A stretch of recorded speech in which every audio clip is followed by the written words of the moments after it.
Quality of feedback is typically observed as children progress through their activities and assignments, and teachers respond to their questions, comments, or actions. So I did the quality of feedback, just broken down. Scaffolding, feedback loops, prompting, thought processes, providing information, encouragement, and affirmation. So, scaffolding is when a teacher acknowledges where a child is starting and provides the necessary level of help to allow the student to succeed or complete a task. The teacher often scaffolds for children who are having a hard time understanding a concept, answering a question, or completing a task. So I broke mine down into giving examples of what low quality, when they would score you, you would get a 1 or 2. And the teacher tends to move quickly during lessons and fails to use hints or assistance when children do not understand something or given an incorrect answer. So an example was, the teacher asks a question to the children, and when they give an incorrect answer, instead of explaining or giving the hints or assistance, she just gives them the correct answer and then moves on to the next. So then if you would middle range, would be the teacher sometimes uses the children's incorrect or non-responses as an opportunity to scaffold learning by providing hints or assistance, other times does not. So an example was, the child was struggling to put a puzzle together. The teacher suggests to the child to look for similar colored pieces. So she does give them a hint, but doesn't make sure that they succeed, because she just went on to the next child. So then high quality, which we all strive for, is the teacher consistently provides hints or assistance to scaffold children's learning. So a child is trying to figure out the number of boys and girls in the class. The teacher provides the child with resources or asks the child additional questions that will lead him or her to the answer. An example was, they looked at their chart that showed how many boys there were, so they counted it, and how many girls they were. She actually took them over and had them count and stayed with them until they figured out the answer.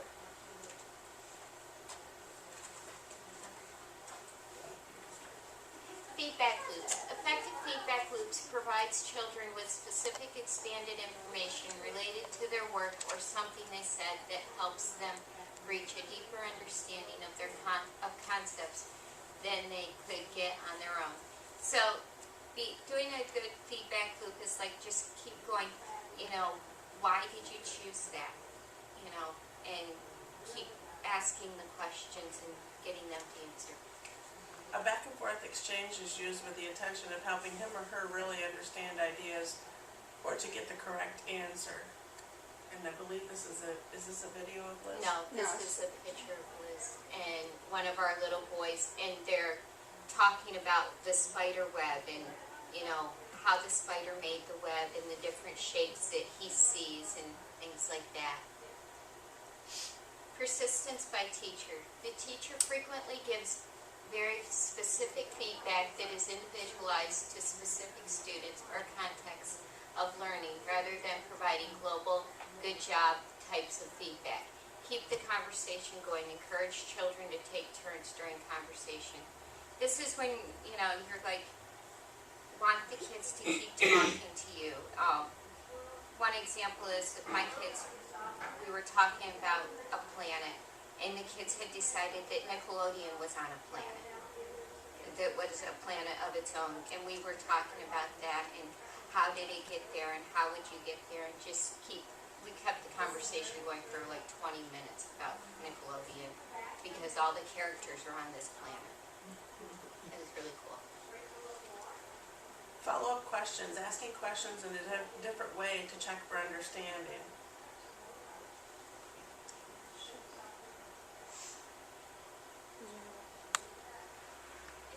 This one? Yes. Yep.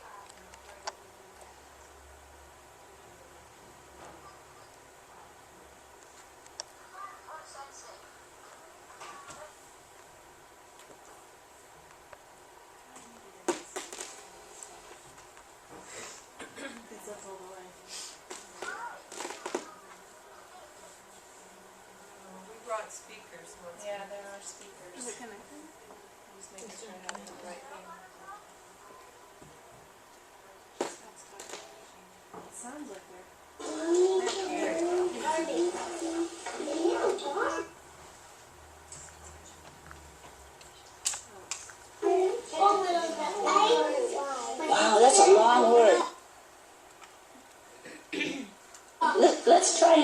see how many I think if you start it over again, now that some of it's gone, chunks are in butterfly. start at the beginning, it's gonna, because some of it's downloaded, it'll stop. What does that say? That's right. Can Maybe not. I thought that would work. you spell butterfly?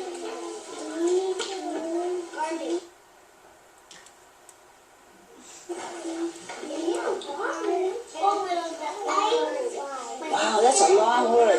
Let's try and see how many chunks are in butterfly. 3 chunks. Yeah, very good. It's a long word, isn't it? It's a long word. How many letters are in butterfly?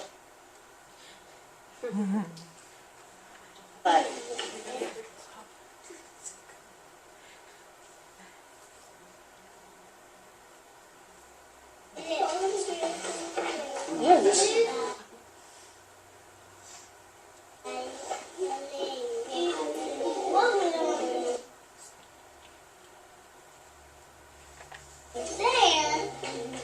Wow, is there somebody in here who has 9 letters in their name? Remember anybody? Sorry.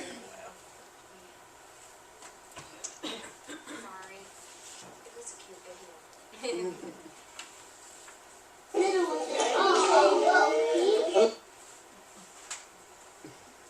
Elizabeth, does she have 9? Or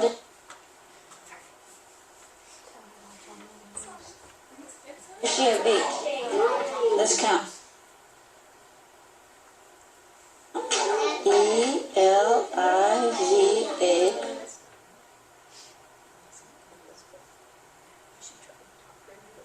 B-E-T-H.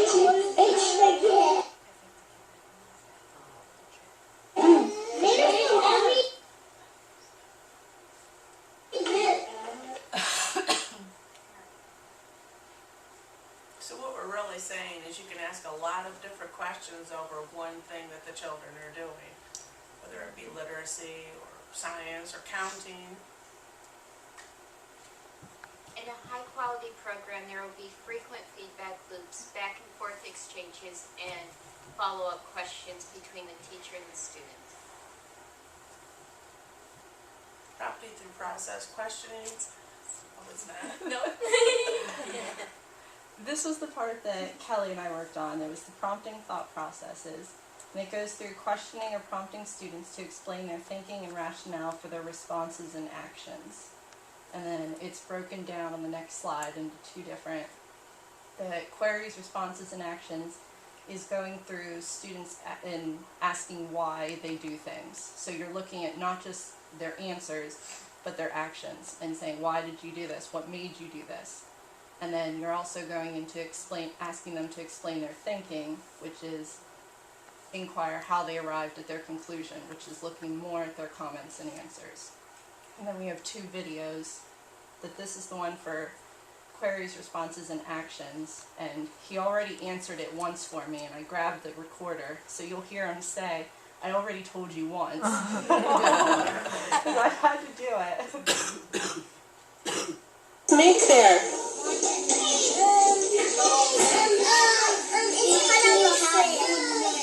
And what are those things standing up?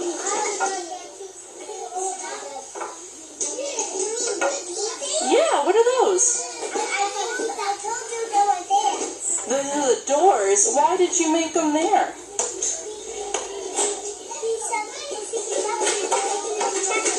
You can open and shut them. How do you do that? Need help?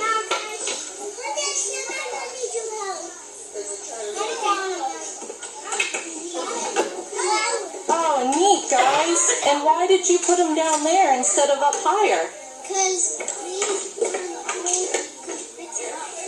Oh, they wouldn't stand on the holes. Malachi, what did you guys make there? So you saw that we kind of talked through why they did things in a certain spot. And then the next one was Kelly's class, and she did kind of 2 versions of it, where she did the wrong way to talk to the kids, and then she also did the right way. So. All right. You ready to see what we're going to That's measure the with? clarification Oh. one. Gloves. There you go.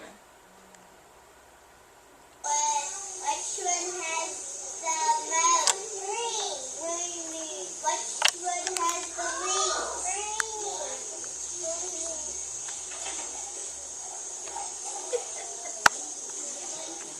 Epic fail.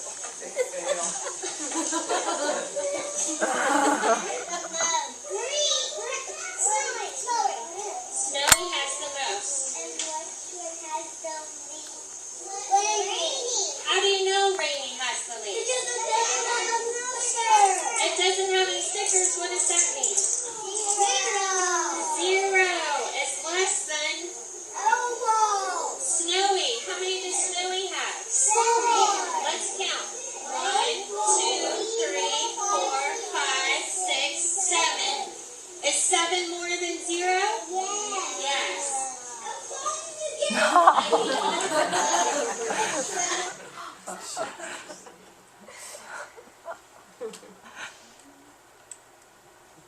So, and that tied in a little bit of like what Brianne was talking about with the scaffolding too, is that Kelly knew that some of the kids couldn't just look at that graph and see like group count where it was 7. So for the ones that were saying 4, she went through, well, let's count, and then they did 1 to 1. So then the summary for this portion was, it's tons of why and how questions, and this type of feedback in which teachers ask questions about why students are doing something or how they arrived at a particular answer helps all students in the classroom understand the process of learning. And it's amazing what you can see with some kids when you're asking child A about how they came up with whatever they just said, and you see the light bulb go on for kid B because they're getting it from what you just had the other kid explain. So those are just some of the questions that we said. How do you know? What makes you think that? And why did you use?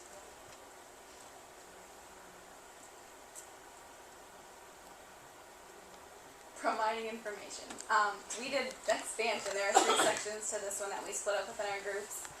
Rather than the typical correct, incorrect response, offer additional information and ask open-ended questions in order to elicit further responses. For example, a child says, bears hibernate in the winter. You can then say, you are right. Do you know any other animals that hibernate? Do all animals hibernate? What do the animals who don't hibernate do when it gets cold? And then for clarification, we had a tough time trying to figure out exactly how to explain clarification. So the easiest way that we did it was we just put a video that it's kind of like they give you an almost correct answer and you kind of expand a little bit to give them the totally correct answer. And you'll see it. You ready to see what we're going to measure with? Gloves. Gloves? Is that what these kinds of gloves are called? No, mittens. Mittens? So, do they do the same thing as a glove? Yeah. What do gloves do? Put on your hands. You put them on your hands. Why? To keep them warm. To keep them warm. So what's this one called? Mitten. A mitten. And what is this kind called? Glove. Why is this a glove? It has fingers, and you put your thumb in the big one, and you put your big fingers in the big fingers, and you put the little finger, your pinky, in the little finger. In the little one. And what about this? Can you put all your fingers in this part? Yes, And do your fingers stay separated, or are they all together? all together, and your pinky is in the, and your thumb is in the big one. Okay. So, and this is called what? Mitten. And this is called a? Glove. All right. You ready to see what we're going to measure? As you can tell, our circle takes forever to get through with that one right there because she elaborates on everything, which made a class video's dream. So.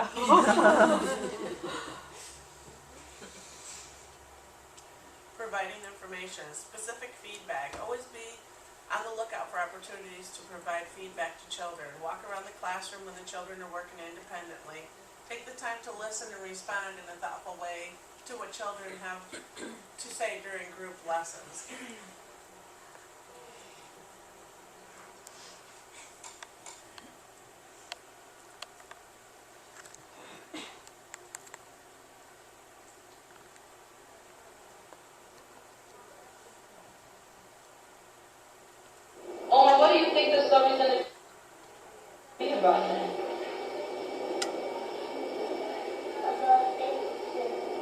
about insects? Why do you think it's going to be about insects?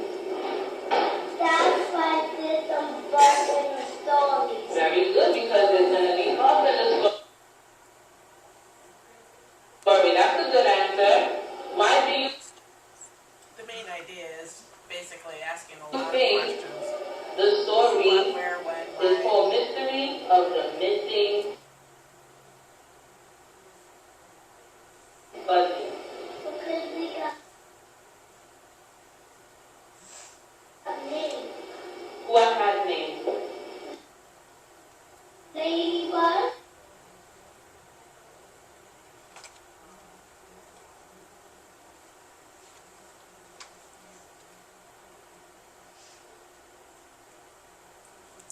Encouragement and affirmation. Recognizing and praising children's efforts throughout their daily activities.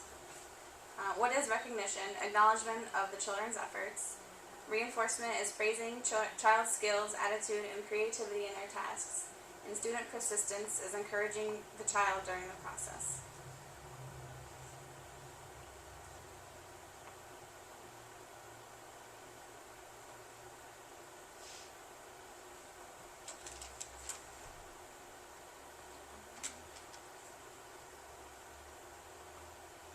You are doing so good on that coloring.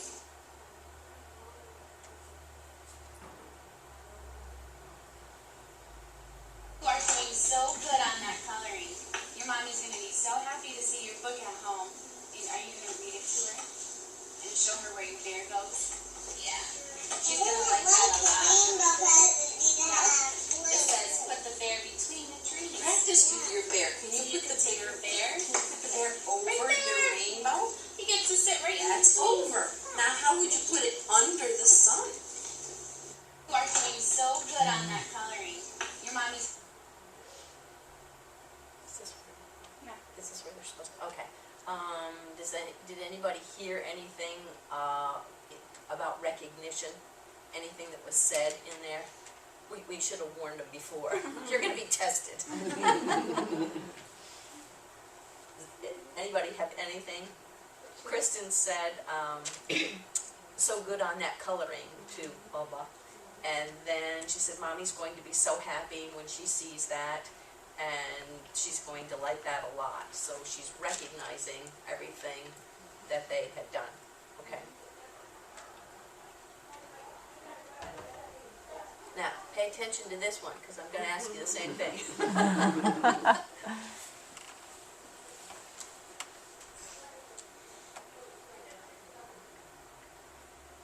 Hey, soon you're going to go home, aren't you? You've been here a long time today, haven't you? I am good. You're doing a very good job. I'm glad you girls could In a stay. little while. Oh yeah, this is black. What are you going to do in a little while, Serenity?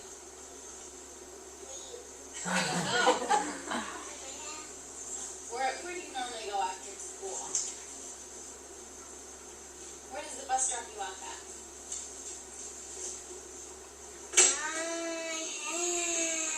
What's that place called where Miss Amy and Miss Darlene work?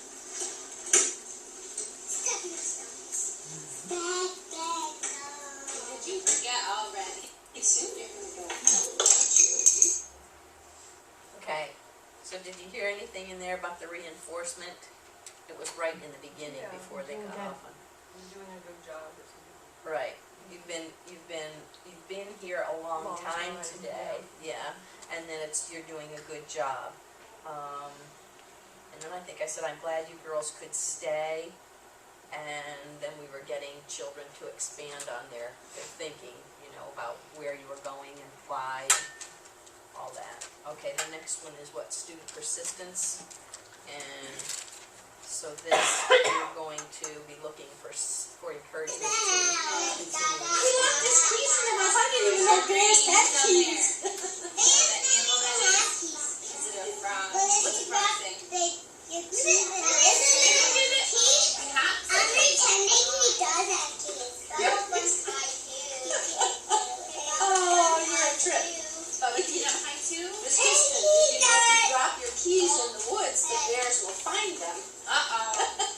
We don't want the bears to find the keys. They're going to come inside your house. Do you remember what happened on our bear hunt? when they came in the house? Shut the door. So what did they have to do? Go back down and shut the door. And then what did they do? And what did they put over their heads so that no one could see them? Were they scared when they went over their head?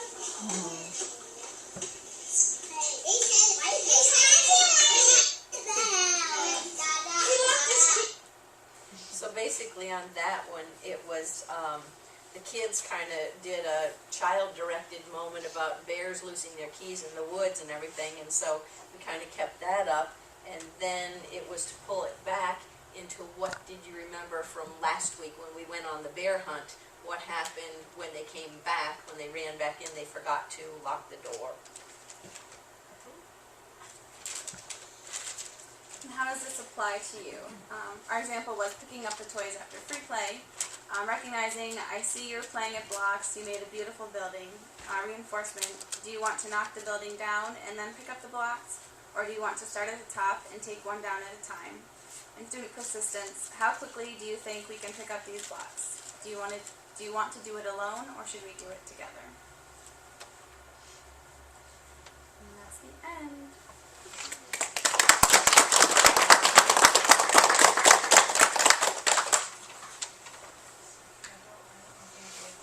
Does anybody else have videos off the class Teachstone site in their presentation?